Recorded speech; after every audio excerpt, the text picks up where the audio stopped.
Hopefully that wasn't choppy. Welcome everyone to tonight's Wednesday night live show. I am your host, John Truncali. My co-host tonight, Tim, Sir Charles, and maybe Phillip. Maybe Phillip. Allie cannot join us tonight. And joining us tonight is our good friend, Bill Wirtz. Bill is the Senior Policy Analyst with Consumer Choice Center. Bill is also your co-host with that, right? I mean, your co-creator. I'm sorry. Co-creator. Yes. I wanted to make sure co-creator along with Consumer Choice Center of a podcast series called Fun Police, which has gotten a season 2. Season 2. Ah, nice. Which is now available on all major platforms, podcast platforms. You can find the links to the show header in the show header, and I will be posting them throughout the show. There is one major link that you guys, I will post that on there. That'll take you to the website, and it will show you what many podcast platforms. So I know some people are picky about whether using Spotify or Apple Play, or so I get that. So yeah, I will post that link so you guys can pick your choice of which platform you guys want to use to listen, and no watching. There's no watching of your podcast, right? No, you can watch the computer screen. No, you could. I want Bill to, because we know how he does it. He's told us how he records it. It would be just great for Bill just to have this one camera angle with the blanket over his head. Well, here's the thing: is that season 1 I was recording under a blanket. For season 2, I upgraded and rented a studio. Nice. Especially because now I was in a different place that is right in the flight path. So during daytime, it's like every 6 minutes I have a flight going over. So that was just not good for recording. Oh, that's funny. Did you notice a little bit of a difference in the quality? I kind of heard a little bit of a difference in your audio between the two. Did you notice it? I did. Yeah. I mean, when I started in broadcast journalism, I was on radio, and that we just had the best equipment, so I can it's just sort of resigned to the fact that it will never be quite as good as that. And I hope the quality of the content makes up for it, the lack of the audio in some fields. But thank you for noticing. That at least it wasn't too bad of an investment. No.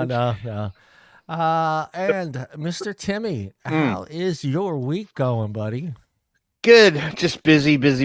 Just got a lot going on all at one time. Spinning mini plates on the tops of lots of sticks. I know many people have probably seen that stuff like on TV shows. And then you know how I feel like I'm the one spinning the plates, but I'm also the person watching the person spinning the plates. And I'm just having like all these moments of exasperation, where it's like, wait, that one's slowing down. You got to go get that one over there, run over there and freaking spin it really fast. Yeah, it's just been kind of kooky and wild and crazy, but we're managing. So I was just telling you guys before the show, my biggest headache of the week has been the fact that I realized that my dogs have now crossed over the technology threshold.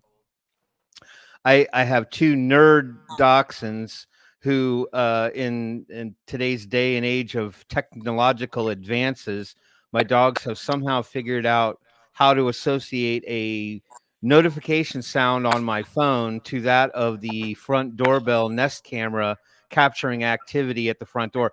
Whether it's innocuous or actually invasive, every time that particular sound goes off on my phone, and I apologize in advance to everyone on the show, if you hear 2 dachshunds erupt in what appears to be a what do they call that? A home invasion. Frenzy. Home invasion. Exactly. There is actually no home invasion taking place. However, I just rest assured, if there was one, they would be noticed. Noticed. Out of luck with those. Yeah, no, well, they're not. The person will be noticed, but then they will be licked and jumped on and wanting to looking for pets. So, if it's an actual home invasion, I'm a goner. You're a goner. I'm a goner. Is it okay if I chide you endlessly? Is that all right? Please do. Yes. Okay. And whatever you do, just, make sure you hold your phone up to the microphone so it makes that one particular sound, which I'm sure is a stock sound on most phones. Hey, and you got that fancy watch now. You can send a notification to your watch, so you don't even have to hear it. You do have the fancy watch. Yeah, now. well, congratulations, Mazel Tov, Tim. Yeah. I decided to upgrade after 7 years. I went to a newer watch, but yeah, I've everyone's like, well, just put your phone on mute. Well, just put it on vibrate. Then you won't have that problem anymore. Hey, I love everyone's logic. The problem with that though is that by doing that, then it inherently causes me to miss other things. Yeah. So I will just tough it out. Or I thought about this. I thought, well, maybe I could change the sound. That would throw them off. Throw them a curve. But hey, they'll figure that one out in about 3.5 weeks, and then I'm doomed again. So yeah. Anyway, that's it. That's it. And Sir Charles Garner, how is your week going, buddy? Our night. Good. Just a quick reflection for Bill. The first time I was ever on a national radio program, I was in my mid-1920s. Wait a minute. We didn't know you were that old, Charles. You were in your mid-1920s? That's a... Was that with how does that work? It was I need a drink. Party. So I was in my mid-20s, and I was so terrified that I had to take the cordless phone under the covers of my bed and just hide and completely exclude all external, sensory input, and then I could do it. So that's what, every time I hear about you recording in your closet, I think about that. I've had a great week, and for those of you who don't know this, I've been kind of running on empty for the past year off of my own savings, and it looks like that may be about to change, so that's all good news. Yeah, fantastic.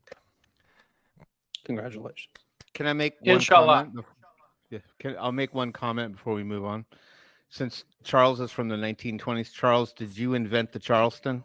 The Charleston? I knew it. No, but my grandfather was born in 1911 and was a big influence on my life. And I often think about him growing up in the 1920s. And I have an special love for that era. So I don't know where that came from out of my weird brain, but hard times in the 20s, man. Hard times. Well, in this country, they were it was the booming time in the United States. They were hard times in the 30s. 20s were glorious. Would have been great. Surely. All right, Phillip, how's your week going, buddy?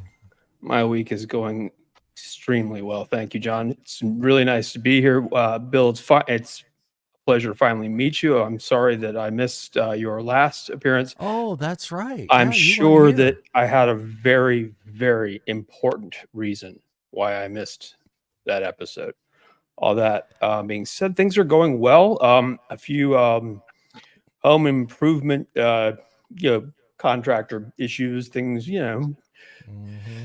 Let's just say that there's no such thing as a project that doesn't have a few hiccups. So that's going on. Everybody get your flu shot, or if you do get flu, Tamiflu works. I kid you not. And what else is happening? Let me see.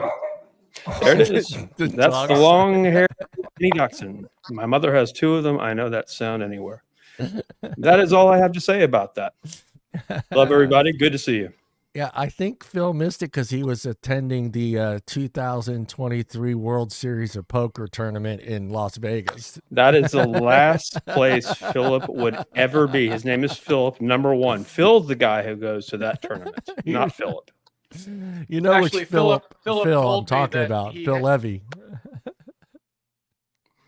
I told you something in confidence. Please let it out. I know you're not. No, Phil couldn't make that because he had to do his cuticles that day. It's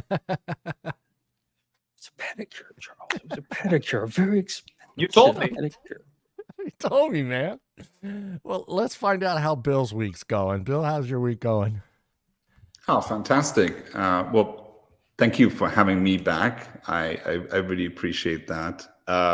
It's midnight here in Lisbon, so you're catching me at my prime here. I'm joined by a bottle of Japanese whiskey, which I would,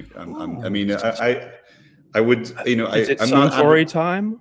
No, it is Hatozaki, and it's fantastic. It's a blended whiskey. I'm not paid by them, but if they want to send me a case for I can back up your claim. It's fantastic stuff. So I'll get increasingly more interesting as we go along. But we could play a shot game while we're doing. I might have to go grab the Herradura. Do you mind? But no, it's a great week. This is sort of becoming my backdrop for a lot of the interviews that I do on other topics, because I do a lot of stuff outside of the podcast. But I wanted to thank you for promoting Fun Police and for all the people that have been tagging me as a result of the second season. I really appreciate that. As also people anticipating it and DMing me about it and emailing me about it. I really appreciate that. It's been great. I've been obsessed listening, so thank you.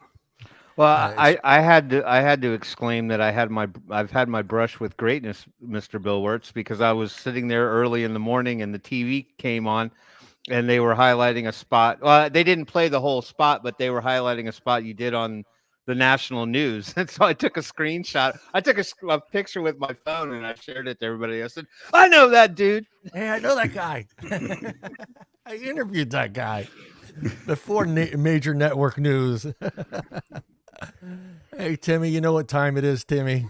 I think so. Let me check my brand new squeaky clean fresh watch, and just it's not half past a monkey's ass anymore. It's an actual watch. Dude, all right, because you said that. Before we do this, there has been that debate has been going on for like 30 years, whether it's half past the monkey's ass a quarter to his balls or half past the cow's ass a quarter to his balls. And I keep telling people, cows don't have balls. You understand that? So it can't be that. I can't believe I associate with you people. How do you say it, Philip? I know you say you're at the age that you have heard that saying. I do not have a clue what it is you're talking about, and I have no interest in knowing more. Thank you very much. You've never had a grandpa, Charles? Have you had a grandpa say that? They were all trying to. No, but no. I know that a stopped clock is always correct twice a day. That is true. No testicles, no reference to, yeah. Well, I guess it's just an East Coast thing. I grew up in South Philly. You say it all the time. All right, Timmy, let's do it. Hold on. Why mosey to the top of the list here? Yeah, Shaft. All right, I think it's time. Hey, everybody, and welcome to this week's edition of the Japanese Whiskey Wednesday Night Live show. Yours truly, Tim Swift here, going to go down the roll call and just say hello to all the wonderful people that show up here each week, week in and week out. We're happy that you're here. So we feel that you guys deserve as much recognition as we do, since we're all superstars now. Anyway, no, we're not. This is just a really good family show. Let's see who's here tonight.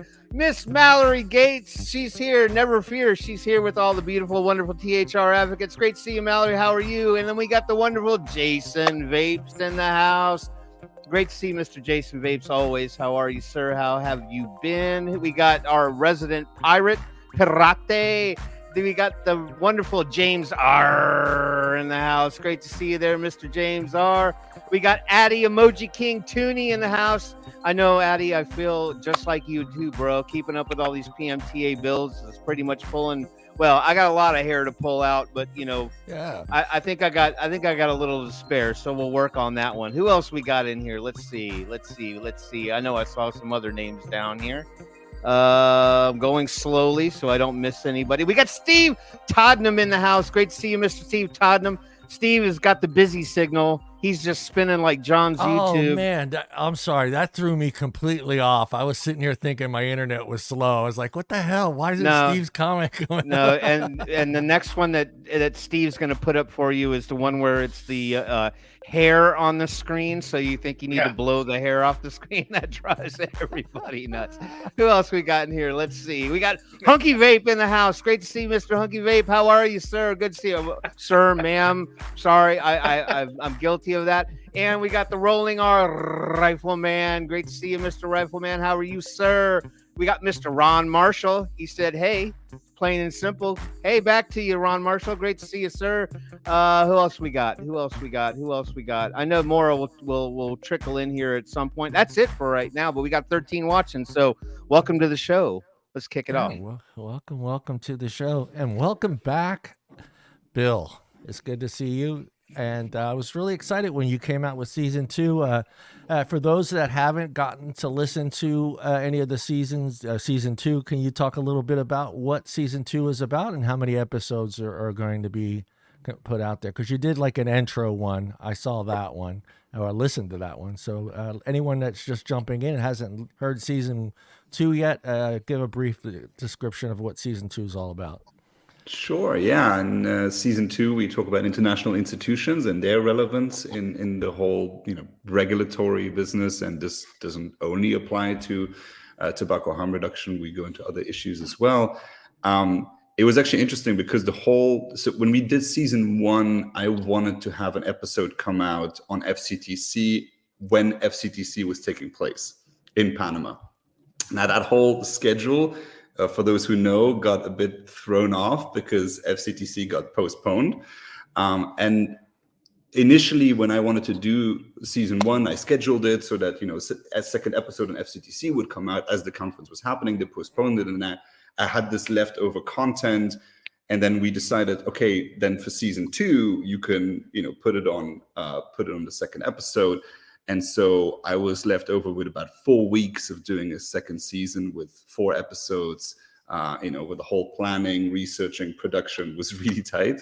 I know that Charles, who was a guest on episode 1, probably knows this because I think we recorded late December and that episode already went out by January 31st. Now, for in layman's terms, that might be a lot of time, but I mean, if you look at sort of how much production goes into it, it's a very small amount of time. So I was glad that Yal Osaski, who did episode 2, was helping me out, and he did a great episode interviewing Drew Johnson and sort of going through the history and some of the previous conferences on FCTC. So we really look at, the big focus is the World Health Organization and its associated bodies, to keep it simple, I suppose. But also, to what extent there is a push to use international bodies, also in the context of the judicial system, to circumvent regulation and specific bans and suing companies out of existence. And that applies to e-cigarettes as well. I mean, we saw that with the class action lawsuit against Juul, and so the entire claim of harm being done to children. So I wanted to really create something, again, as I did in season 1, that explains this from the beginning for people who are not familiar with it, for people who stumble upon this podcast, and learn more about the topic. So yeah, as you can see on the screen now, we use we use this thing called Podlink. As you said earlier, some people are very specific about their podcast players and, you know, the RSS feed and where, I mean, some people don't want to listen on Spotify because they want to, you know, keep the podcast and their music separate. So we created this link so that people can just click on whatever they prefer. Is like there's, you know, choice is yours there, and for Consumer Choice Center, of course, that's obvious to put that there. So yeah, it's been quite a journey producing all of this, we did. As I said, yeah, we had Charles on and TK Pangestu from National University of Singapore in episode 1. I think episode 1 is probably for episode 1 and 2 are for if you specifically care about tobacco harm reduction are the episodes you should listen to. 3 and 4 gets a bit more into the weeds on other issues. But episode 3 is it's stunning. Walter Olson is one of my little heroes. He's a legal scholar, and what he had to say about our justice system and our the doctrine of failure to warn, things of that nature. It all very much ties into tobacco harm reduction and the various policies in this country that perpetuate some of the issues we're having here that keeps us from having, well, all the fun. And you've obviously met some extraordinary people. And I have to ask, do you mind if I ask my No, first you can question? wait your turn there, Philip. Okay, absolutely. Take a deep breath. Relax. Timmy, go ahead, Tim. Oh, Tim, we can't hear you, buddy. I'm back. I'm here. Yeah, I swear. yeah. I promise. No, there was a lot of interesting subject matter on all of the episodes. I powered through quite a bit of it. But the one thing that kind of really was a bit of a new revelation for me was the conversation around the triple negative, which was mentioned. I believe it was in the second episode or the third episode. I can't quite remember, but I was just wondering, if you apply that triple negative concept to the idea of policy making, I guess the question was, with respect to harm reduction, how can policy be driven by a lot of unknowns? Because the triple negative, I think if I got it right, there was the whole idea that you don't know, so you're not sure which one to go with, and then you have the other two that play off of that. So I'm just curious as to why it seems certain tobacco harm policy is driven by what seems to be the most extreme of those negatives. Yeah, I think you're referring to the concept of the precautionary principle being applied, right? So for the audience that has listened to the podcast or is not familiar with it, the precautionary principle is an approach to risk management policy. So let's say you invent a new product, you bring a product on the market. When should it be authorized? What is a reasonable timeline by which we should allow a new product on the market? And what is a reasonable risk assessment we should do? I think this is super common when we talk about tobacco harm reduction. I mean, this is a conversation I have constantly with people who say, well, I mean, this hasn't been around for long enough. E-cigarettes haven't been around for long enough. So how do we know? Like, what is a reasonable standard here before we can allow it? What is so interesting to me is that we don't really apply this to pharmaceuticals, for instance. Like in pharmaceuticals, if there is a drug that goes for FDA approval to solve Alzheimer's or specific cancer, people say, well, we should try and get this fast tracked. I mean, to the extent that in the US, the right to try was made available as well, because we understand that sort of the benefits of solving this cancer or solving the specific illness overweighs the potential downsides, many of which we can account for, which we can measure. The precautionary principle would essentially say, unless you can prove that there will be no negative side effects, we can prevent it from accessing the market, from being on the market forever.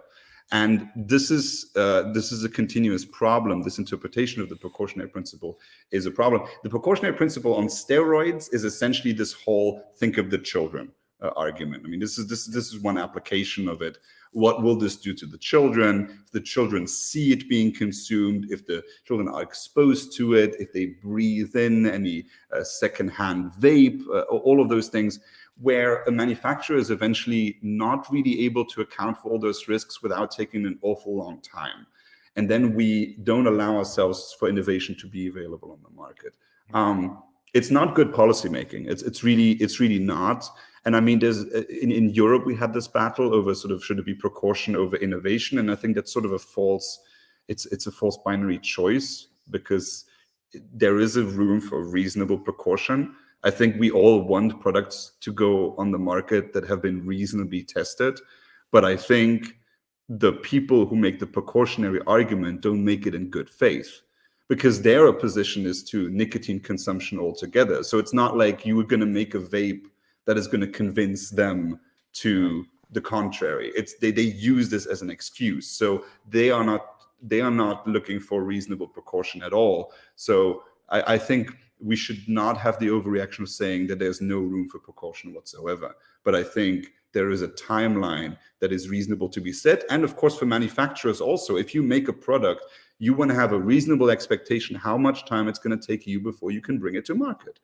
Because you have investors that invested in your product, and eventually they will want to see returns. And you have taken risks often with your own money as entrepreneurs and small businesses to make that happen. So I think the precaution risk assessment is the very difficult task of finding this fine line. And this is going to be different in different jurisdictions. And sometimes it also makes sense to look at a good example from another country and say, well, this is clearly working in this country. Let's just replicate it, because, people are not that inherently different. Consumers of nicotine products are not going to be significantly different in their behavior between Japan and the United States. So let's apply good practices. So the whole known unknown kind of conversation always narrows down to either it depends on where you're coming from. Are you coming from a good place of reasonable precaution or not? I think that's sort of the test that I would apply to people. Answered very well. Yeah. Go ahead, Phillip. You're up, buddy. I actually had a question about your opening season 3, which is never not funny, where you're talking about the what is it, the IRC, what is the International Cancer Council, anyway, you were talking about the International Agency for Research on Cancer, which actually is I think there was a sign that you saw that was French for circus, and you said, yes, there may be more to, there may be something to that here. And then you proceeded to tell the story of what happened to you in France in 2017, how you were mugged and your phone was stolen. And I'm assuming this is true and it wasn't for theatrical effect. No, this is true. Yeah. Okay. I got a police report. and you developed a condition known as agoraphobia, which for those nerds out there is rooted in Greek for fear of open space or fear of the marketplace. I'm curious to know more about how that happened, how you got around that, and what your thoughts were about introducing that into the Fun Police podcast, because it is a very relevant experience. So, I mean, I don't want to self-diagnose myself with something more severe. This is, I mean, agoraphobia is essentially the fear of any of the unknowns that can occur to you outside the moment you leave your house, and that phenomenon can be temporary as well. So, it's when I was robbed in France. Of course, your first instinct is to be very upset, and you report it to the police, and you don't expect for much to happen of it, and then so you get to the realization that this could have happened previously as well. So now so you develop this fear that each time you go out, that something similar might happen again, and that can span over the time of a couple of weeks. And for me, that was definitely the case, that I just didn't feel safe anymore. I would have to have people around to go outside, and especially if it's the first time that it happens to you in sort of a more violent manner. And I related this to sort of our arguments on precaution And also what I wanted to do is make people empathetic towards people who have bad experiences, and not necessarily take them as bad actors. So, I mean, there's people who've seen people who are heavy smokers suffer the consequences of that, and they have taken the conclusion that anything related to nicotine must be horrible and will have these horrible consequences. And they can be mistaken in sort of the conclusions that they draw from it in harm reduction. But there's a fear that is not necessarily reasonable. It wasn't reasonable for me to fear going outside at all times. But we need to understand sort of where people come from. I made this claim last time we live streamed as well. It's like we need to meet people where they're at, and this was sort of just trying to visualize sort of what that can be like, and then we could all be in that situation. I mean, I'm not sure about you guys, and maybe this is something we can bring up. I've gotten this maybe unreasonable fear of vaping while charging my vape, and maybe this is the right room to ask whether that's a reasonable fear or not, because somebody told me a horror story of a vape going up in flames or sort of exploding or starting to smoke you were using it. Is that a reasonable problem? It depends on what device you're using and how that device charges the two batteries. If you're using something like this, a mod with two 18650s, if it's plugged in, from what I understand, and it has, say, a shitty chip in it, a really bad chip, and it doesn't charge the batteries equally, that I'd say no. But if you have a stick device like what you probably were holding anyway, what were you holding? A SMOC? I got This is the yeah, that's more than fine. That's actually right. That's more likely just degrade the lifespan of the actual cell itself. Yeah. But when it comes to external battery devices like that, let's just say I wouldn't call it. It's probably not best to be fearful. Mindful is probably a better way to go about it. And we are now many years into the technology where there used to be a real problem with putting in batteries the wrong way, or charging them and they would auto fire and malfunction all kinds of terrible ways. But these days, I would say that the fear should be replaced by just be responsible. Yeah, I suppose, especially with something like that. Yeah, the chips that are out on some of the newer devices are a lot better. They balance charge better. But yeah, some of the older devices, there wasn't a very good balanced charge. So one battery would be charging, the other one wouldn't be while you were vaping, which is not a good sign. Yeah.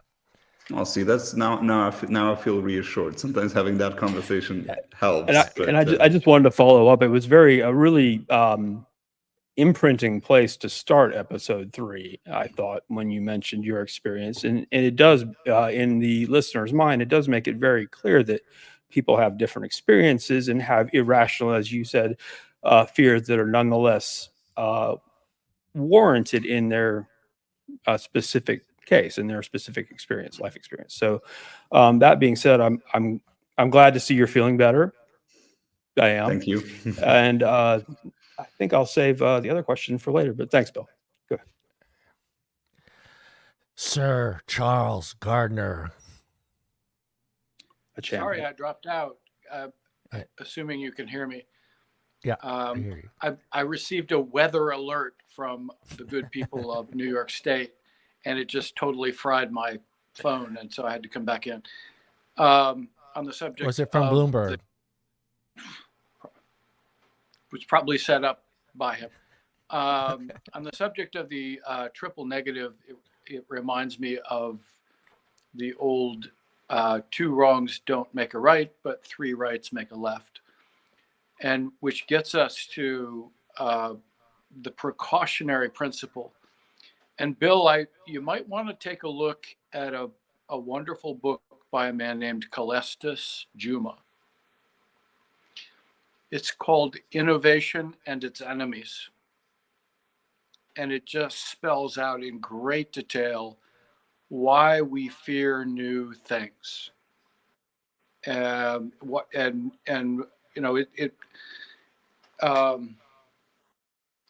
was a brilliant innovation economist. He's passed away, so you can't interview him. Sorry. But he he would have been a great guest. And always new things are greeted with fear and suspicion, especially if they, children might use them, or they produce things that we can't see or that we can't control.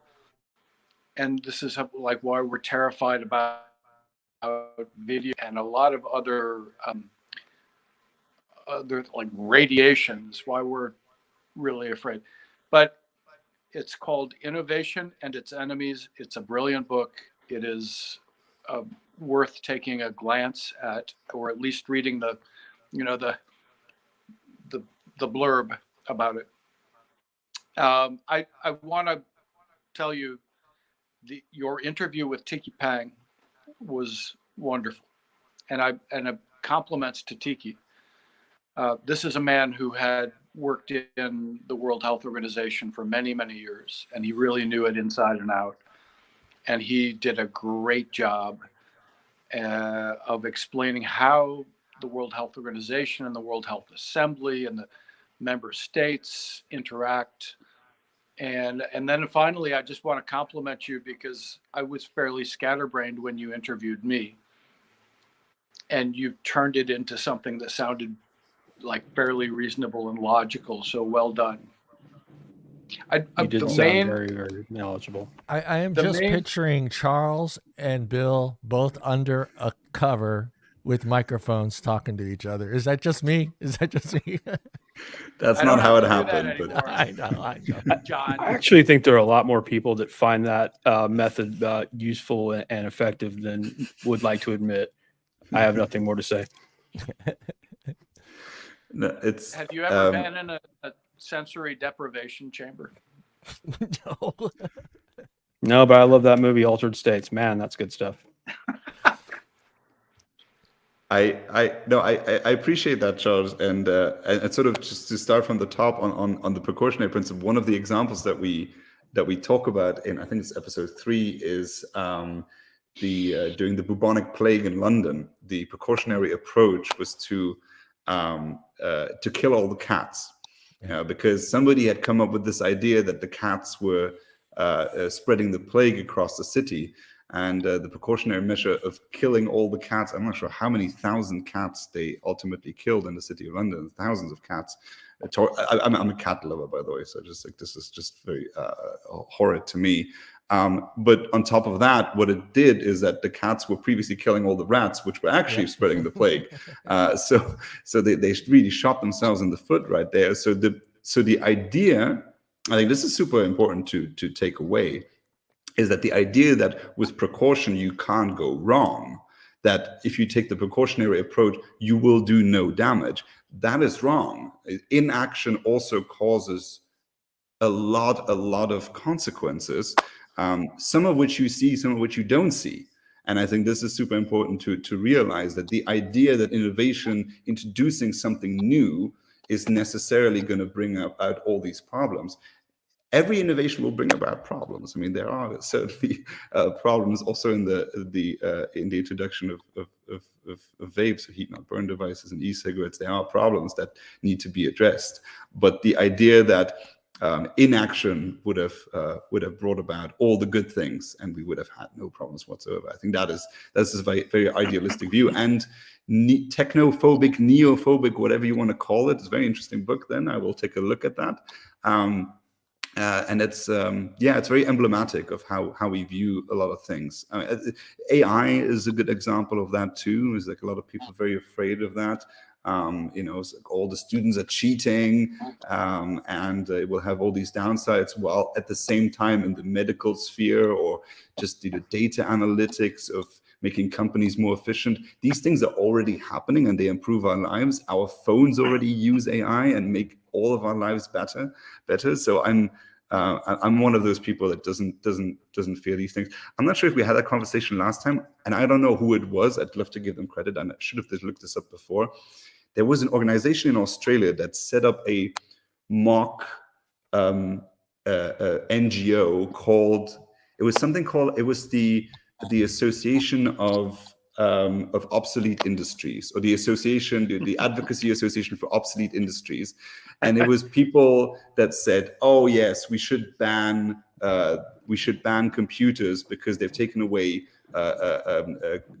people who copy by hand, and we should ban the car because it's taken away the jobs of horse carriage operators."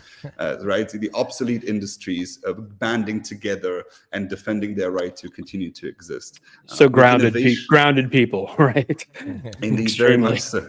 I mean, I remember this. I remember when my home country Luxembourg made public transport free of charge, so you need to get it. If you take the bus or the train, you don't need a ticket anymore. It's free. I mean, of charge, but it's still being paid through taxes. But the union of the public sector union that was of the people that were checking the tickets previously was suggesting that in order for them not to lose their jobs, what they said we should do is that you still need a ticket, but you need to go to the train station and pick up your free ticket from the counter of a person handing it to you, and then you can take the train, which is very silly. It was just for people not to lose their job, not realizing that there's new opportunities that come along with innovation or different systems. But anyway, I think it's an instinct that a lot of people have, sometimes because they have a vested interest for it to stay that way. I mean, if you're an advocacy group that wants to prevent tobacco harm reduction, you have a vested interest in peddling the fear because that will get donations. And sometimes because people are reasonably frightened. And I'm not sure in the moms against vaping or whatever they want to be called, how many of the people have made this into a profession and how many people are just like are reasonably in their own mind afraid. I don't know what the proportion would be. I'm not sure what your guesses are on that, but there's always those two. So we know that. Great. In the 1890s, there was a major conference in the United States to look at the problem of horses. And in New York in particular, the population of horses had been increasing exponentially because the population of New York had been increasing. And so there were projections at the time that if this continued, the quantity of horse shit would be 10 feet deep by 1910 or 1920. And, this was a crisis. Right. So John, can I share a screen or with your lagging computer? I would say no. Here, take my screen. All right. Good. So Bill, I'll send you a link to Calestis. Absolutely a brilliant man, like a great loss. If you want to send a link, you can send it in private chat there. Yeah, but I think as with what you're using right now, lag wise, I think if you were to share a screen, you would collapse the whole show. Well, that might be good. No.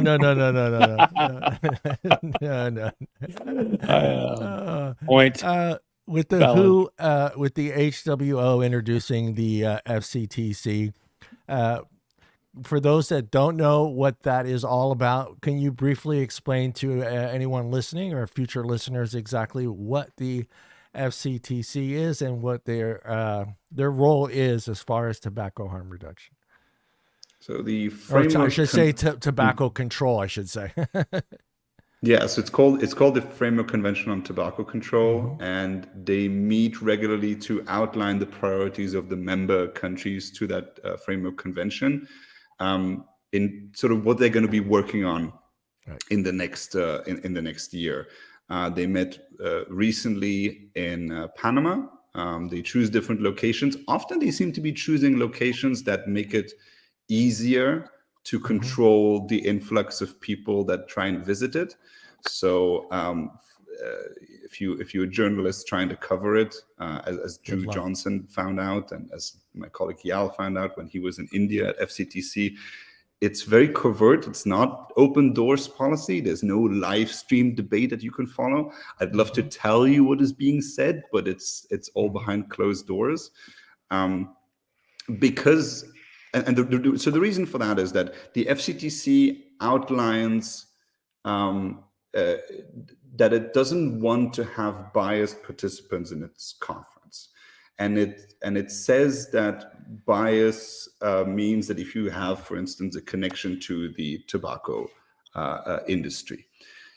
The fact has also been that countries that are involved in producing a certain amount of tobacco would then be barred from speaking up, or if you have if, for instance, you work at a newspaper and the newspaper has in the past at one point published advertisements for tobacco products before that became illegal, that you would also be a biased actor. So it's a conference that is very restrictive, and it makes rules, or it tries to draw up a roadmap for tobacco control, and it draws a distinction. It draws no distinction between conventional cigarettes and harm reduction products, and so it's really taken the just quit cold turkey type of approach, and that's for people who follow this topic. This is all very repetitive things, and why would anyone listen? But if you are a newly appointed, elected government in a country that doesn't participate necessarily as much in international conferences, if you're a small country in Southeast Asia, or you're a country in Africa, and you go to this conference, you see the big banner of the WHO, you see these people that are experts of international institutions, and you go, okay, well, whatever they say will be our health policy, right? And the recommendations coming out of there, that's what we're going to integrate. I mean, I on the weekly podcast I do with CCC, I do interviews also with members of the European Parliament.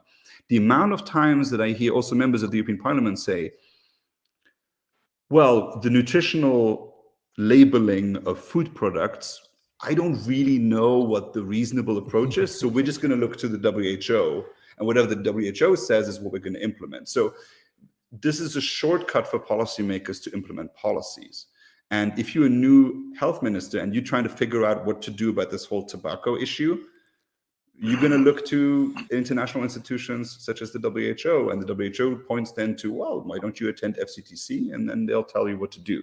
And then their recommendations are going to be, on top of all the restrictions on traditional tobacco products, don't allow any vapes, because that's just going to get people hooked on cigarettes in the end, right? So that's sort of the malicious effects of conferences such as FCTC, on top of them being very expensive. It's like hideously expensive conferences. It's like people fly in on their private jets from all over the world. Of course. Beautiful conference venues and hotel rooms. I remember at one point I think it was an FCTC related conference where they did a workshop on learning best practices from other countries. And they did it at it was a Maldives resort. It was like a 5-star resort, beautiful venue.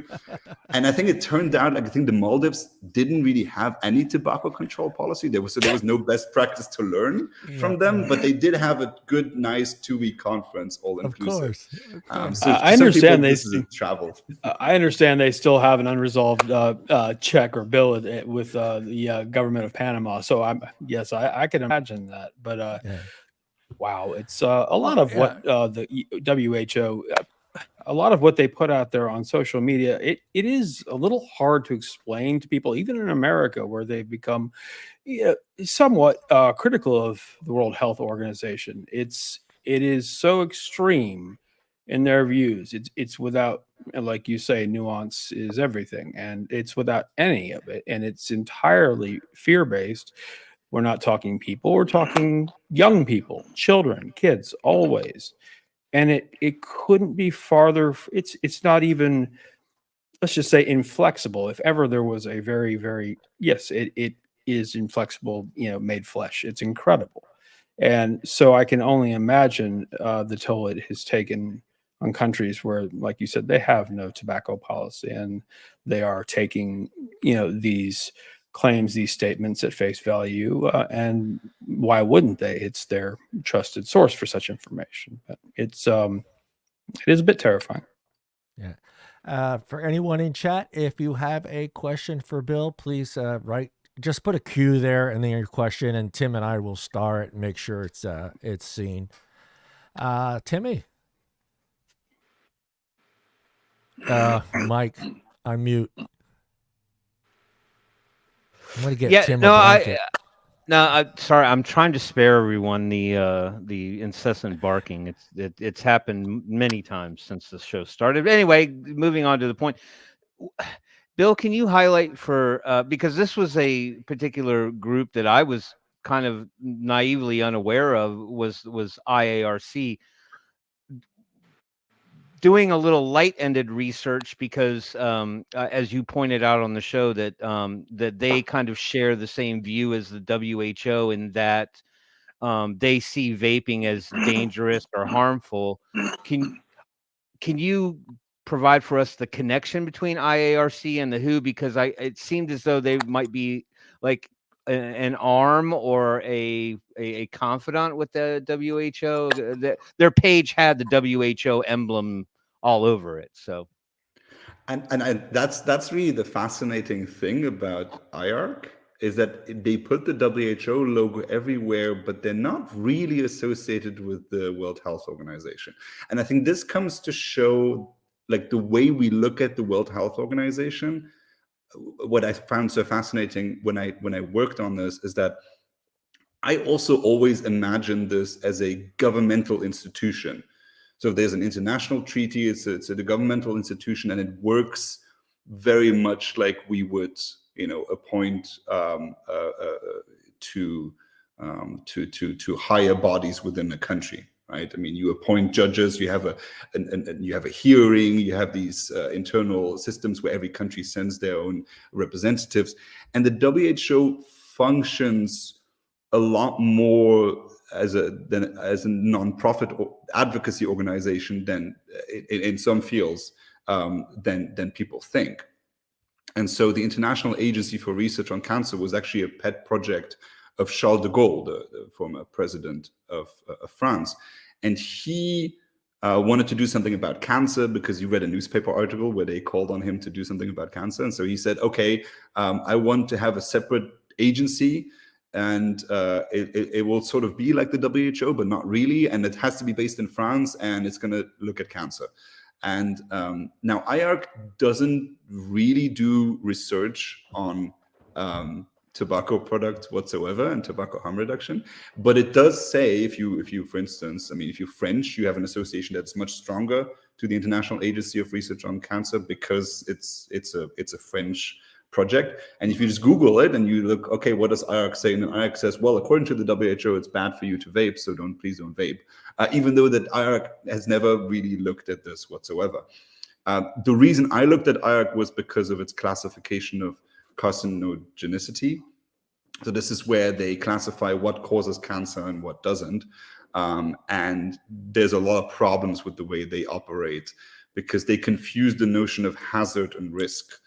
And risk is the way we all perceive risk, but hazard in the scientific language is the possibility that something causes harm. And I'll give some examples to illustrate this.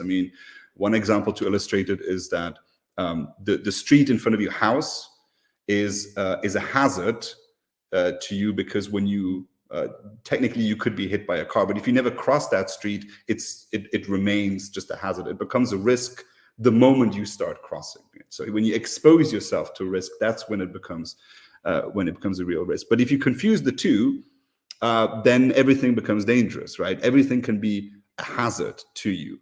Every item, every piece of furniture, the microphone in front of you can be a hazard to you because there is a scenario, a sort of a final destination type scenario where your roof is leaking and a drop goes into the electricity of your microphone and electrocutes you, right? But this is not how you can live your life. It's not a workable model for any sort of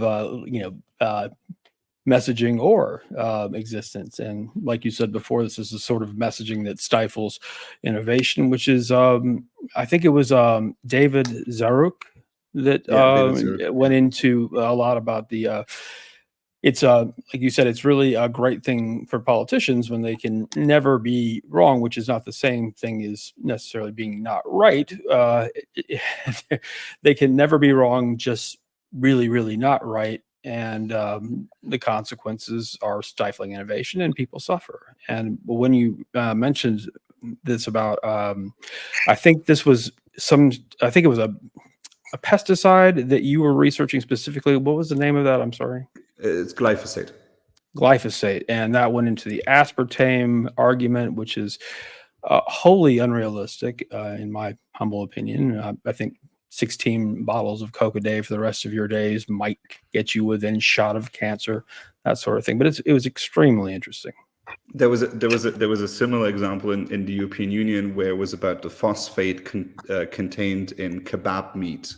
So I'm not sure how. I mean, it's also popular in the United States, I assume, kebab. So the phosphate, there's very low doses. I mean, people always misinterpret sort of what is contain means. Like when you look at the list of ingredients in products, you have all of them listed, but that doesn't mean they're all in the same quantity in your product. So there's phosphate is being used in order to preserve the meat because it's exposed to the indoor air quality of your local kebab shop, and for that not to negatively affect your health, phosphate is used in a quantity. I think it would represent maybe a drop or two in an Olympic swimming pool, right?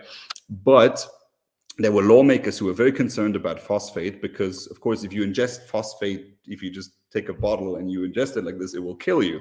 Nobody explained to them that dosage does matter. And the only scenario in which the phosphate consumption could potentially cause you any trouble was if you ate, I think, over 40 kebabs per meal.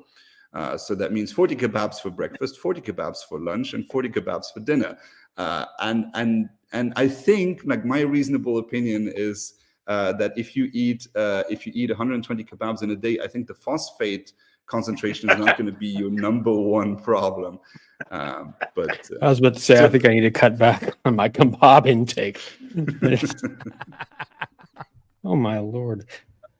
But this is really happening. It's unbelievable. These things are being said, and it's very hard to not come off as a conspiracy theorist when you raise concerns about the messaging of these extraordinarily well-respected organizations that are known throughout the world that are only now becoming, people are becoming critical, and it's very hard to understand on what scope they have been essentially telling the world, do not innovate, do not cross the street, do not eat that kebab, don't drink that soda, watch that vape, put it down, we want you smoking. Hey, well, you can't drink, but smoking's bad too. Let's just say, what exactly can you do that is without risk? You can perish. That's about it. Sit in your house on your couch and don't move. There are very few people with the resources or the inclination to stay home all the time, all day for the rest of their lives. Despite the whole, home delivery service revolution. Yeah, it's getting to that point, though. Phil, you could almost just sit at home now, and you're working from home. You can order food from home. Amazon will get it to you the next day. I mean, the Grubhub, you can get a ride if you need a ride. I mean, Jesus. Anyone who's ever had a bout of agoraphobia, my significant other, Deirdre, has had a brief. She had a brief brushing, kind of like what you had, and she got around it. It took a little while, and touching grass for the first few weeks after she got through that phase was miraculous for her. So I advise everyone who fears the marketplace and otherwise to go out, touch grass. You'll feel much better. Yeah, I guess your house could catch on fire, Mallory, or something. You could have a heart attack and nobody know it. Who is up? I think it's Charles. God help us. Well, if you have your Apple Watch, you're safe because Apple Watch will notify the police that you just had a heart attack. So I guess you're all right. The common sense of this entire universe just drained. I don't know what happened. Go ahead, Charles. You're up. On the subject of the International Agency for Research on Cancer, IARC, they have a reputation for saying that everything causes cancer. So it's interesting that they have on their website a statement that nicotine does not cause cancer. Bill, you and I talked about how, I think we talked about how in like 20 years ago, when in 25 years ago, when the United States was heavily involved in the war against drugs, the World Health Organization really took that up and ran with it. And they were telling they were telling all low and middle income countries that they should fight this war against drugs until some other entities of the United Nations began to have discussions with the World Health Organization, pointing out to them that many countries are executing illicit drug users because of your recommendations. And that, that did change things with the World Health Organization. The UN Agency for HIV/AIDS, what is it? UNAIDS has just a phenomenal report that came out in, I think it was about 2018, on illicit drug use and zero stigma. It's like right there in the title, and it very strongly supports harm reduction. And mostly the World Health Organization has gone along with that. The World Health Organization can be shamed by other UN bodies, and that's an interesting observation. I think going back to the FCTC, the interesting thing to me is that the World Health Organization has a blanket assumption that anyone who supports harm reduction in tobacco control or nicotine harm reduction must be working for industry. So therefore their voices cannot be heard. It's like it creates a self-fulfilling prophecy.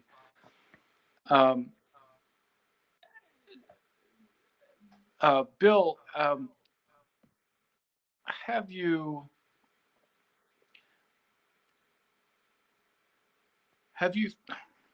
hang on, let me gather my thoughts here.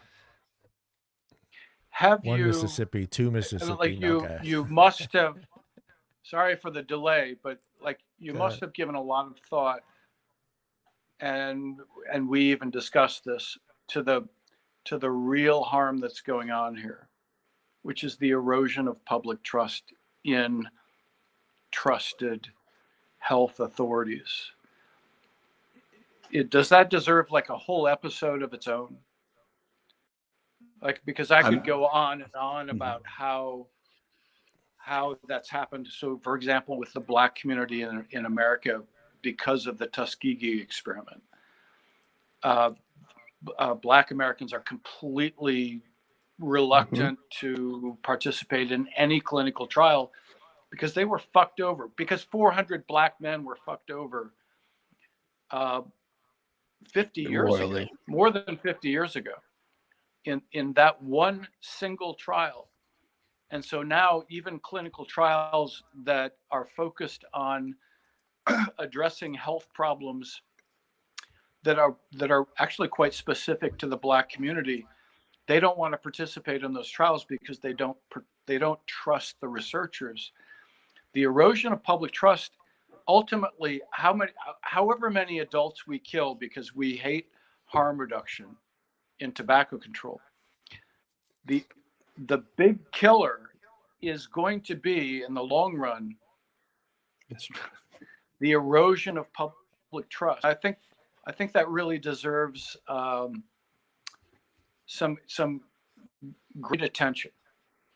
I believe it deserves all the attention.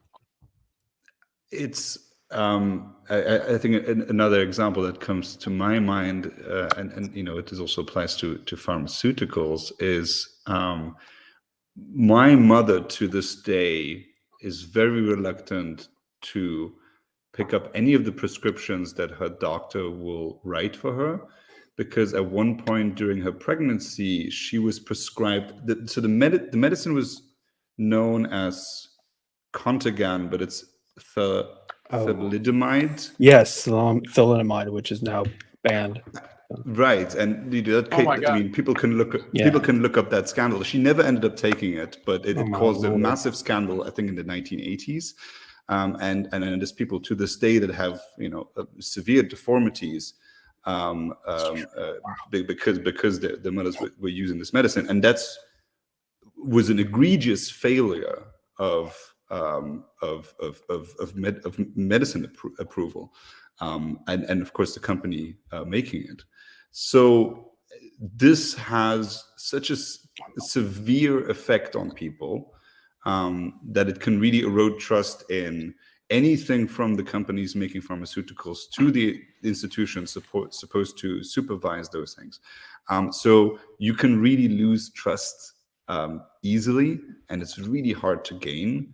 And that can even cross generations, as you mentioned with the Tuskegee syphilis study. And I mean, no, go ahead. No, go ahead. No, please continue. And I think I think it would. I mean, I can understand how in the vaping community people sort of reach the same conclusions.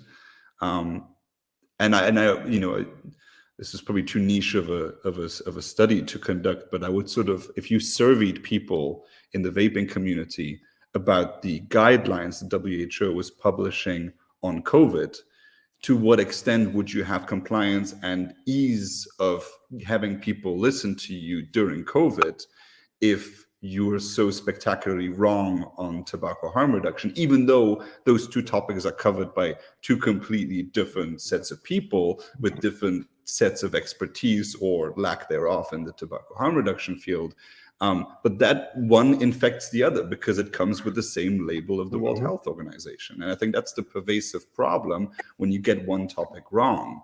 And that has consequences way beyond. I mean, if people in countries that have severe problems with the spread of HIV get to the conclusion that, oh well, they've got this one topic so devastatingly wrong, so if they tell us to use XYZ protection in order to avoid HIV, they must be lying about that too. I mean, there's countless problems you're creating with that.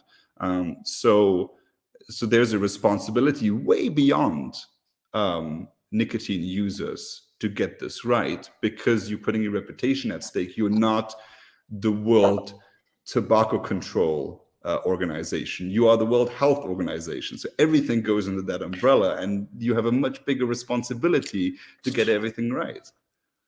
I would like to see the result of that study of vapors that believe that everything to do with COVID was legitimate and illegitimate, because that's something that I think about most days, as well as the Tuskegee experiments, as I am in Birmingham, Alabama. And there are reminders everywhere around me of many different, let's just say, mistakes that were made in this country. So anyway, please continue. There's a dirty secret in medicine, which has to do with something called drug compliance.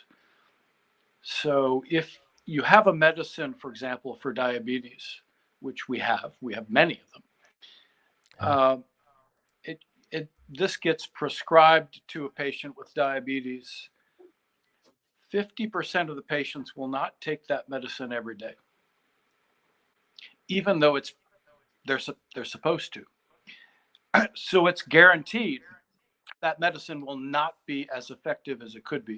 The same is true for blood pressure medicines. Compliance is a huge issue.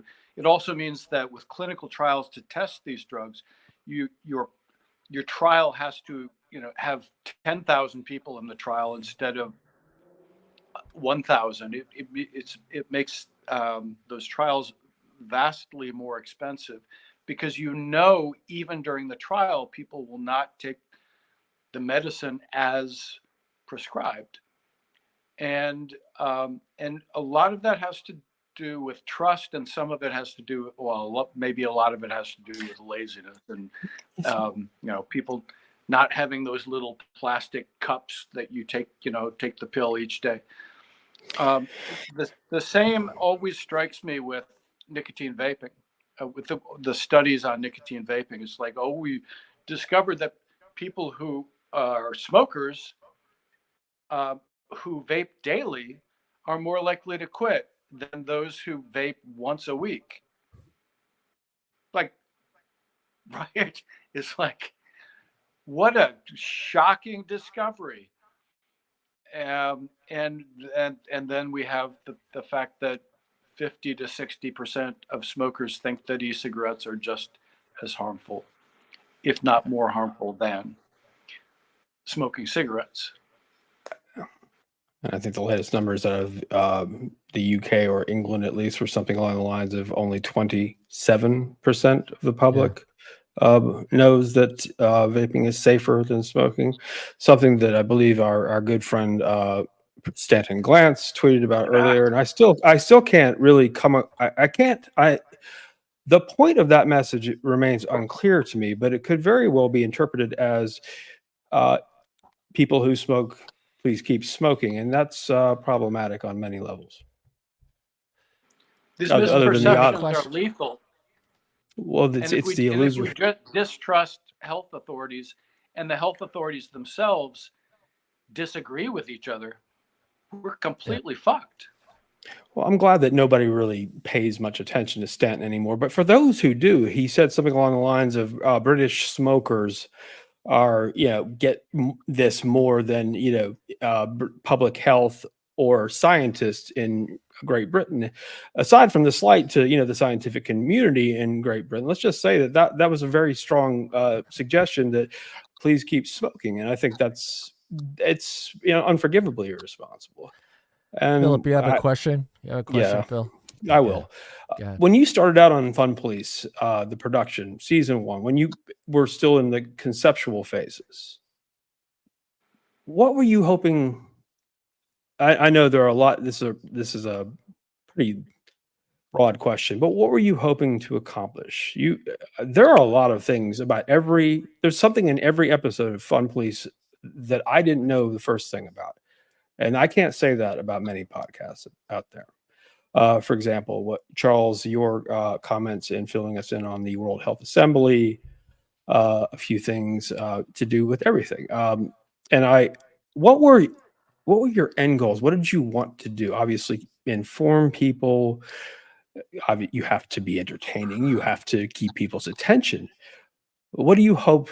What did you hope, and what do you hope that this series will accomplish? Because I hope you will continue with a season 3. I genuinely do. Well, thank you for that. We'll see about if there will be season 3. It depends. I know you're tired, Bill. I know you're tired. You still look marvelous. You still do. I hope they give me more than 3 weeks notice next time before I put something out. But when we started this, I wanted to, and you can sort of tell from the way I started telling the story that I wanted to look at the temperance movement. It's like the people that wanted to ban alcohol back in the day. What did they do? And if we sort of see a similarity today, and has this gone away? With the end of prohibition, has this instinct now disappeared? It's like, you've been defeated. We know, like, alcohol should never have been illegal in the first place. So this is a failed experiment. We're not going to do this again. And clearly, we know that that's not what happened. We still have all types of quasi-prohibitions and all types of rules. Some of them reasonable, but some of them not. And the interesting thing, it's like I think the trigger for me was actually had nothing to do with tobacco harm reduction. It had to do with an organization that I talk about in both seasons, which is called Movendi International, which used to be known as the International Order of Good Templars. It's still actually registered as such. This is a temperance group. This is about 200 years old from Sweden. and they want to make all alcohol illegal, and they advise UNODC, for instance, the Drug Prevention Agency of the United Nations. And they go to the World Health Assembly as well, and they make these statements about, the ill effects of alcohol. But their ultimate goal is to reintroduce prohibition globally. It's like all alcohol would be illegal. If you possess alcohol, if you sell alcohol, you will go to prison. I mean, they have to sign a pledge. If you work for them, you have to sign a pledge that you will never engage in tobacco or nicotine products, alcohol, or I think prostitution. And interestingly, gambling is not mentioned because Movendi is funded because we all know that drinking leads to prostitution, leads to dancing. It's that in that order. All of those things. They don't mention tea. The old temperance movements were against the legality of tea. It was thought to make women hysterical. Which back then was a mental condition of being crazy. The science is still hasn't been fully documented. More open to suggestive. I need to write that down, by the way. But so Movendi was, a fascinating one. Just the irony that I wanted to point out is like they're funded by running a lottery in Sweden. This is where they get the money to fund this operation, which is just fantastic. I love that. Just like running a lottery that has been actually, they got penalties in Sweden because it's a private lottery. They got penalties for scamming the users and to making them believe that the winnings were larger than they actually were. This is a scam lottery in Sweden that funds researchers that want to make alcohol illegal. And I thought this was such a good story. And because this organization is so old, I wanted to sort of like tell that story. And I was like, okay, what other topics are people against? And it was gambling. It was smoking. It's now to, the products of tobacco harm reduction, nicotine alternatives. So I wanted to tell a story. I wanted people to be immersed in a story differently than listening to a news report. I wanted them to learn about this the way I learned about it, to sort of follow me along and to understand. And I think this is something I mentioned in season 2, is like something that we are really lacking of is nuance. Right? The world is complicated, and there's not going to be this one ban and this one tax and this one rule that's going to solve all of our problems. And there's going to be hurdles along the way. And I think we should all think of ourselves as people that will make mistakes along the way, and things that we say now will maybe not be entirely accurate in the future. And it's like there might be rules that we should have implemented that will make sense, and other rules we should have scrapped. And this idea that that there's people who get everything wrong, and we're the ones who have all the truth, and these things. I think that's something I wanted to introduce people to nuance. Like, we get things wrong, and it's good to be aware of that. And when we do it on an institutional level, I think that's where it really goes south. A good example for me is that my school books in primary school had the food pyramid with white bread at the top. It's like white bread was the important thing to eat. It's like, how silly, but we put it in school books. So we made it one rule for everyone. So we didn't diversify between, what you needed or wanted. We just made one rule, and we got it wrong. And fortunately we corrected that. But for a moment, if you question that, I think pizza should be at the very top of the pyramid. Well, it's not. Without I don't understand. No, Bill, I look forward to being wrong about so many things. I really do. And I think one of the great, that is exactly what I had hoped you might have been going for, because you have, in my opinion, put together a podcast that does make people question their own inflexibilities as well as the ones around them, whether they be from the WHO or the Tuskegee, because you really do need to judge every new message, whether it be the FDA. Well, let's forget about, I can't remember the name of the Swedish alcohol temperance group that you mentioned that's actually running a corrupt lottery, but that is, I've never gasped so many times in the same 60-minute period. It was crazy. But the truth is, people who are advocates for safer nicotine problems do need to look at these agencies and their different messages as distinctly separate things, because I think we would really do ourselves a great justice by leading by example in that respect. But it's hard to do sometimes. Yeah. Timmy, I starred some names that have just jumped into the chat. You want to say hello to those people? And I won't do the music. That's okay. We don't need the music, but anyway, I will scroll up as far as I can go. We have the wonderful Michelle Elliott in the house. Come to find out, I realized I was talking to Michelle Elliott under a different screen name. I apologize again for that, Michelle, but we've cleared the air on that one. So now I'll never make that mistake again. We got the Rogster in the house. Good old Rog here with us. We got Kiki in the house. The one word name Kiki is here. We got Amber Cooper in the house. Great to see you here, Amber. Welcome to the show. We have Don the Shirako Ioko here in the house. I'm sure it's probably Ioko. I'm probably pronouncing that wrong, but it sounds cool when you say Shirako Ioko. I don't know. Say that 10 times fast. Or write it on the board 100 times. You could be like Charles and learn a different line to the address, right? Is that, what's the name of that? State of the Union address. State of the Union address. Yes. Yeah. 4 score. No, but that's it. Those are the new attendees, and welcome to the show. Thanks for being here. All right, Gettysburg. Bill. My question address. Gettysburg, for God's sake. Gettysburg address. That's it. Yeah. Bill, real quick. Thank God for editing, right? Yeah, you're in season 2, and you've done season 1. You're into season 2. Since then, is there anything that you've talked about during season 1 and season 2 that you were just like, oh my God, really? Wow, what the hell? This is something I mentioned before, and actually, I think the last time I was on this stream, I think the sort of the rough edges of season 2 became clear because of the conversation that Charles and I had on that live stream, sort of like what to look into if there were to be a season 2. And I think that's also like the WHO and how it operates and what it actually is. I think, to me, no gasp moment as such, but I think when you were interested in politics and you looked at this institution as sort of what is this institution? It's like, because of the way it's portrayed in media and the way the logo looks and the way it's covered, you think of this as the ultimate body of people that, you know, the smartest people in the world got together and made those conclusions. So that's the highest standard. And when you become when it becomes evident that you become a bit disillusioned with sort of how that process works.